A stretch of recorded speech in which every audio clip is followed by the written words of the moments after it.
Јапонската компанија Kawasaki Heavy Industries неодамна го представи својот најнов изум, робот со 4 нозе наречен Корлео.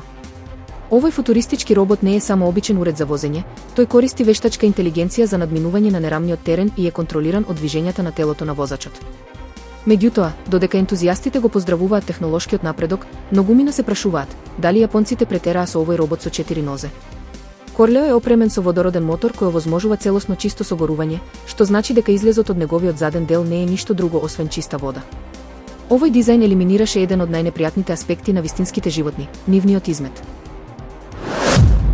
Сопственикот на клубот Jet Set, каде што најмалку 98 луѓе загинаа по уривањето на покривот за време на настапот на познат пејач, низ солзи зборуваше за трагедијата.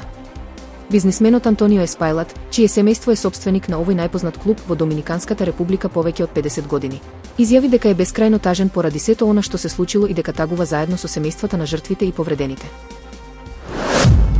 Во основното училиште Панајот Гиновски во скопската населба Бутел биле забележани стаорци, кои слободно се движат не само во дворот, туку и во училници и други простории.